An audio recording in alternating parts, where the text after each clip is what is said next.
Welcome to Echoes of Enlightenment, where we talk about spirituality, life lessons, and overall self-development.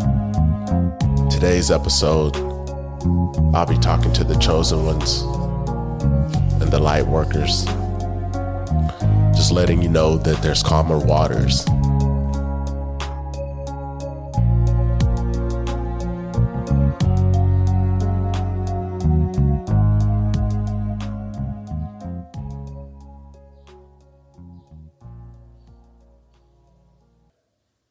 Today, I thought it would be a good time to remind the chosen ones and like the light workers and the star seeds, people that have missions here on earth to help raise the vibration. When I talk about chosen ones and star seeds and like light workers, these are just people that have a job here.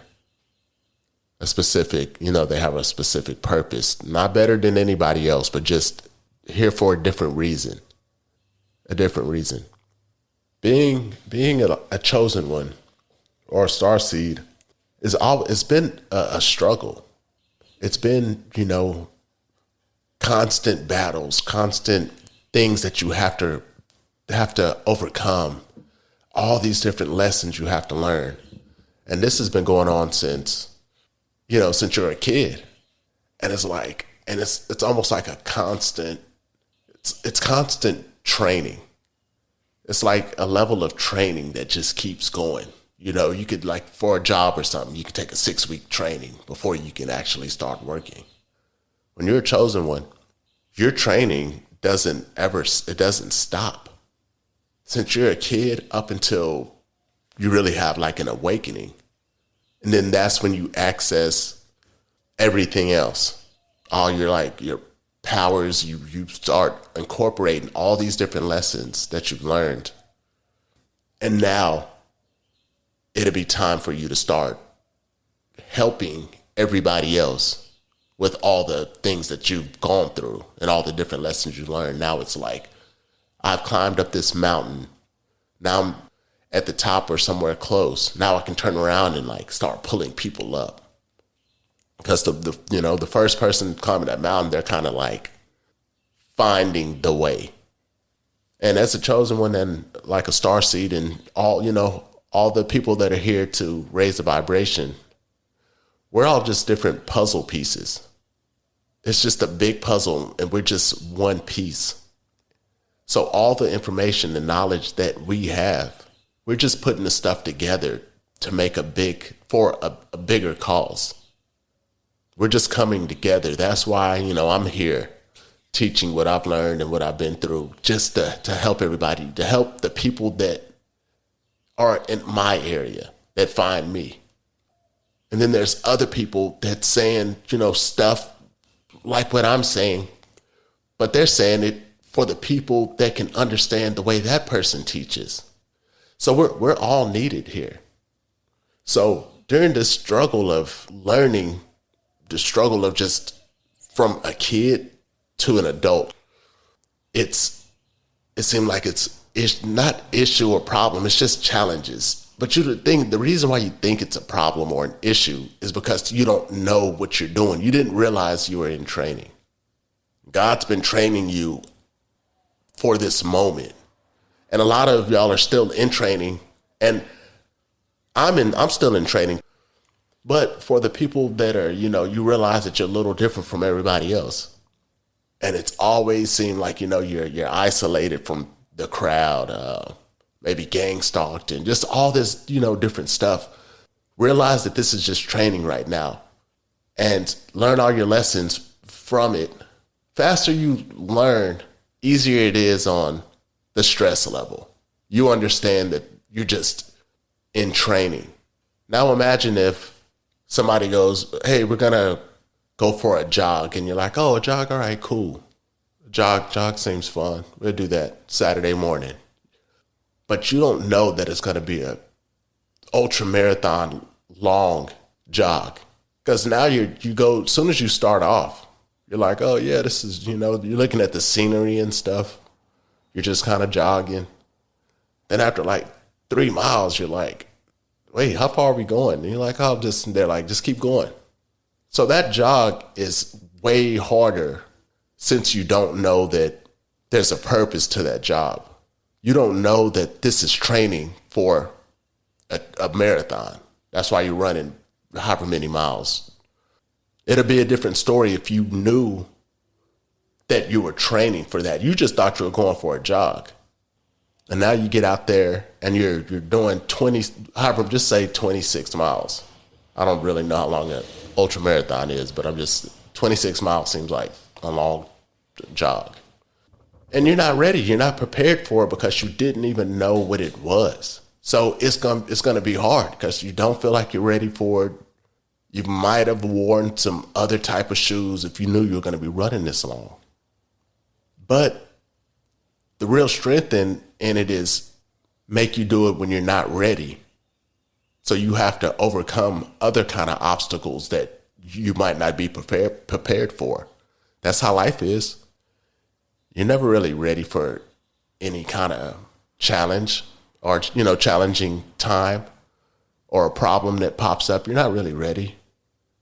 Say you're going somewhere to a nice dinner and you get a flat tire, but you got like a nice suit on, some nice clothes on.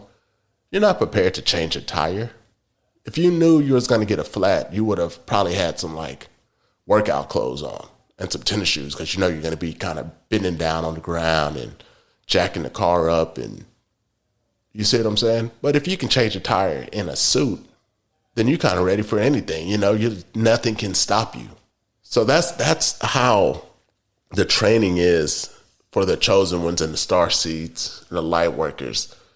We're on a constant mission of training. But then this is what I want to let you know is that after a while, after you begin to learn all these different lessons, because you think this is how just your life is going to be.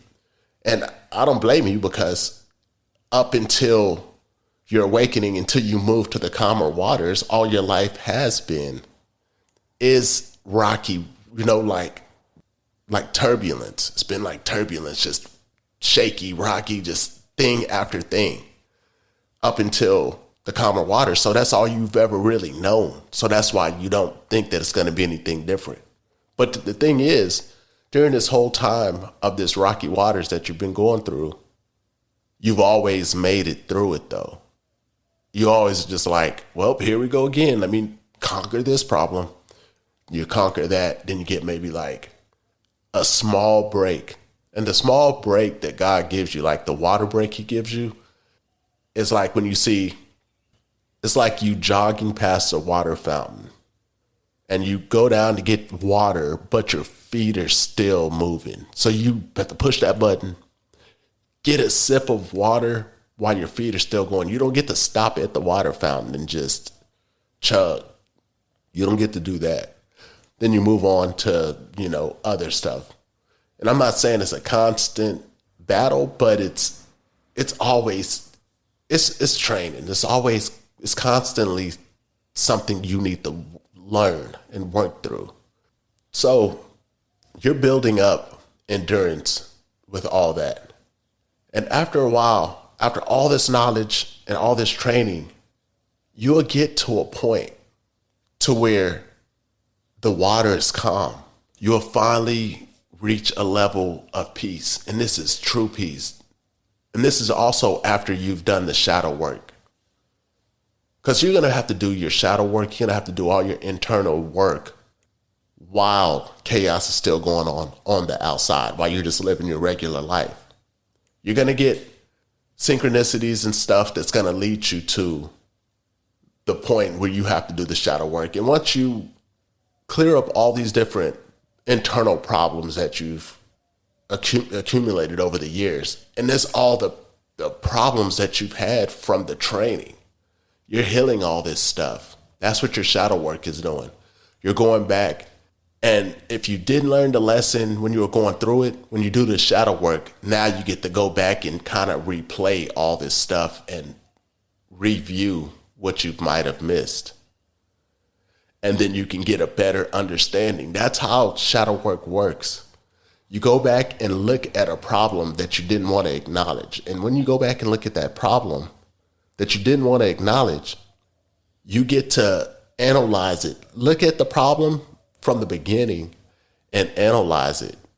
And then you get an understanding of the problem. And when you understand it, you've come to terms. You understand what that issue was within you. It's resolved. And now you don't have to carry that problem with you anymore. You understand what it is. You understand how it makes you feel. You analyze it and understand why it happened. You just came to terms with it. That's what the shadow work is, the inner work. That's already going to lift. You're taking backpacks full of bricks off, and you're getting lighter and lighter as that goes.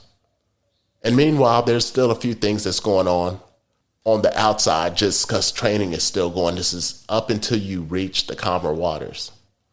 And at some point, it's just like a blink of an eye. You wake up, it's like the world is different. You feel a sense of peace that you've never felt before. Like that marathon, you're not running it anymore. You've got the training from that. You've gained all the knowledge that you need for your mission. And meanwhile, I guess I should throw this in there. While you're doing your shadow work and learning about meditation and grounding yourself, this is training too. This is getting you balanced out, finally getting you balanced out. You're going to run into your purpose, because now you're heading to your purpose. Once you hit your purpose is when all your training, all that stuff that you had to go through comes in. This is where your purpose, my purpose is teaching. It's teaching, helping people to navigate different problems in my little area right here, because I'm just a puzzle piece. I'm just one little puzzle piece over here. And this is what I'm doing. I'm trying to help, people become the best version of themselves. And I'm doing the exact same thing. I'm listening and practicing what I'm preaching, what I'm saying, and learning from other people too, just to get better so I can be able to deliver different messages. So after the shadow work and all the training, you get to your calmer waters. And the reason why the waters are calm now is because you have all the tools now to do your job. And God's going to be like, all right, well, now you don't have to do training anymore. Because how are you going to be able to do your job effectively while you're getting bombarded by training? 30 years of training, 40 years of training. When I say training, that means going through challenges, in life's challenges. So it takes takes a lot of the pressure off. It takes a lot of the pressure off. So now you can figure out what your purpose is and tap into it. And that peace that you get once you move to the calmer waters, it's going to be worth it. You don't understand what it is right now. You don't understand what it is right now because you're still going through training right now. But when you hit that calmer water, everything just eases up. You finally get a chance to exhale. You don't even realize you've been living your life pretty much not holding your breath, but in a tense state. Like, I'm still trying to get to a point where I can totally just relax my body. So I do meditation and stuff, and I'm still not all the way there. I can still feel where parts of my body is still like not ready to let all the way go. Because, just our lives, the way we've lived our lives, you always got to be in a tense mode because you always going to have to be ready. You always have to stay ready so you don't have to get ready. And now that you don't have to be ready, you don't know how to relax. And then I even get some, synchronicities. Sometimes it's like, let go, chill. You're where you need to be. Just relax. But I've been going so long to where I don't know what relax is. That's something I got to learn. That brings me to this story. This guy I used to work with, this was probably like 10, maybe even a little longer, 10, 12 years ago. He's like, hey man, how's your weekend? I'm like, oh man, it was good. I was like, what did you do? He's like, man, I took my family to to the beach. We went to go see some water. And yeah, it was pretty cool. I was like, oh yeah, that's cool. He's like, but I almost drowned. I was like, what? He's like, yeah. The waves caught me and it started bringing me back deeper into the water, into the ocean. I was like, dang, what did you do? He's like, man, I just swam so hard. So he said he just, freestyle swim, the freestyle, he just did that as hard as he could. He's like, man, I just kept swimming and swimming. And I was like, all right. He's like, the only way I stopped is until I felt the sand rub up against my face. So he swam all the way up onto the beach to where the sand, like he swam past the shallow part where you can stand up, He almost to the parking lot. So that's crazy. So the thing is, it's like, so my point of that story is there's a part that you get to where you can stand up. You're not constantly wading in the ocean trying to fight for your life to keep going. You can stand up in the shallow end, but you're so used to having to swim so hard to where you just, all you know is swimming, but you have to get to a point where you just relax. And that's kind of where the calmer waters come in. And the calmer waters is nice. This is a good part to look forward to because you're going to reach it. You just got to keep fighting until you get there. Everything eases up. The universe starts working with you. This is when all the, watch your synchronicities. I have a bunch of other episodes that's talking about this stuff. When you start moving with the universe, everything is falling in line. Like luck is on your side. You're making the right moves. Everything you need is coming to you. It's like a graduation present. Like God has given you a graduation present for completing this task to go to this next level to where you explain all the things you've kind of gone through and how you navigated them just to help other people be able to navigate some of these waters themselves. To maneuver, you've already seen that there was a bump in the road up this way, and all you're doing is going back telling people like, hey, there was a bump back there. So get ready for this bump, and when this bump comes, this is how you maneuver it. And this is also why this bump is there. You're explaining and breaking it down to them. So when they encounter that same thing, or if they're stuck at that same situation, you're guiding them. That's what Lightworkers and like chosen ones, that's kind of what we're here for. It's like your life is a constant training. It's pretty cool once you get to the calmer waters. When you're going through it, it's not so cool. But looking back, you appreciate everything that you went through. But just know that there are calmer waters up ahead. And the calmer waters, it almost feels like a paradise. Well, it does feel like a paradise compared to what you've probably gone through. You're going to start you're probably already into nature. You know what I mean? That's probably where you get away to recharge. We know how to recharge ourselves. So you're probably already going out to nature. But imagine going to nature, instead of just to recharge, you're doing it to enjoy. You can actually sit in nature, take a pen and a pad, and write some of your ideas down so you'll be able to share them with the world in whatever form that you choose. But I'm in this right here. Until next time.